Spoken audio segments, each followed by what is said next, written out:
I'd like to welcome you to become a green thumb. When looking at this powerful metaphor, becoming a green thumb with regards to growing our students, we want to take into consideration the basics of learning.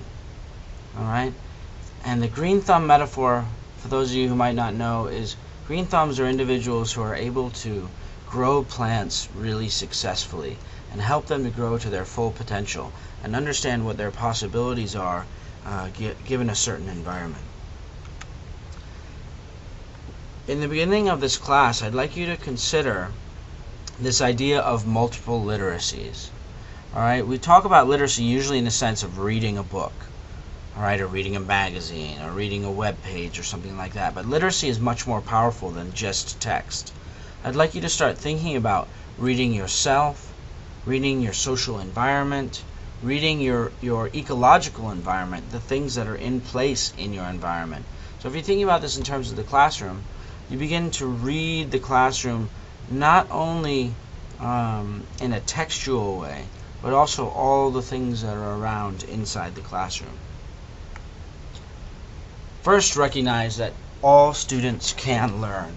We are all capable of learning. If you think to yourself, what do you do well? Think about it. Where did you learn this? Who taught it to you? How long have you done it? And what purpose does it serve? I think you'll find that you learn most of the things in your life that you do well at home on your own time. I think you'll find that you're taught by friends and family and people you have strong relationships with. I think you'll find that anything you do well, you've been doing for a long time. And the reason why you do it is because you love it. It gives you satisfaction. It gives you stress relief. It is enjoyable. So I want you to begin to think about learning as something that we do over time, something that we enjoy, and something that we share with friends, family, and people we have relationships with. Second, recognize yourself as a lifelong learner. Education takes forever. It is forever. Education is a social process. Education is growth. Education is not a preparation for life. Education is life itself. So there's no need to separate the real world from school, because school is a part of the real world. And the things that we learn in school have a relationship, or should have a relationship, with what's going on in our lives. Third, I want you to recognize that all learners have a starting place. Bob Marley said, "The biggest man you ever did see was once a baby." This is getting around the idea that we were all children at one point in time. We were all babies at one point in time, where we needed help, where we made mistakes, where we cried, where we hit our heads, where we fell down, But it's just getting the idea that everyone is growing, so it's okay. It's a natural process to grow. It's a natural process to not know what's going on and have to discover and explore that. Okay, who has been a green thumb? Or a green thumb? What makes them successful? And I'll guarantee you it boils down to caring. Alright, if you care for something, you will begin to know it. If you care about the amount of light the plant gets, if you care about the amount of water the plant gets, if you care about whether the soil is clean and fertile, if you care about whether there's bugs on the plants, your plants will grow because you're having a relationship with them. That's what makes them successful. Alright, well, what does a plant need to grow to its full potential? Remember this metaphor for growing our students. Plants do need the sun, of course. They need a good, strong environment around. They need water constantly. They need strong earth or a good foundation. They need food. They need fertilizer. They need nutrients coming in. They need pollination. They need new pollination. They need interaction with the other parts of their environment. They need care. They need caretakers. They need shade, and they obviously need to live in a clean environment. All right, our students are no different. All right, anything that a student needs outside the classroom, they're also going to need inside the classroom, and that's why I mean the classroom is a microcosm. All right, what do our students need to know or need to have to survive and grow to their full potential?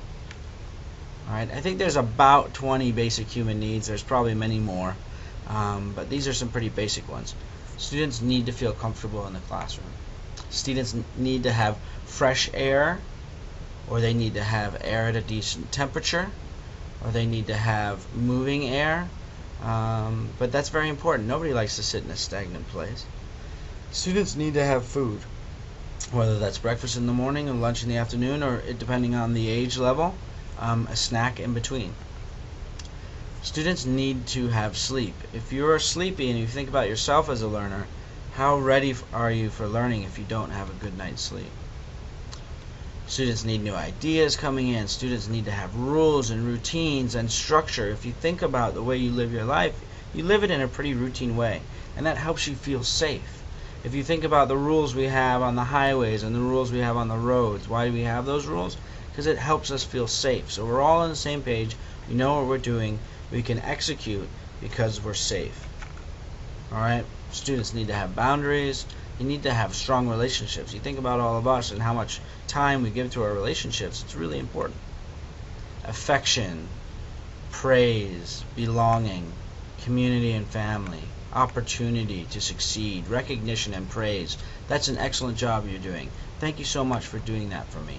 Encouragement. I know you can do this. You all can do this. You all are capable. Alright, we need to have support. Let me help you with that. Okay, and responsibility. You need to take responsibility for your actions.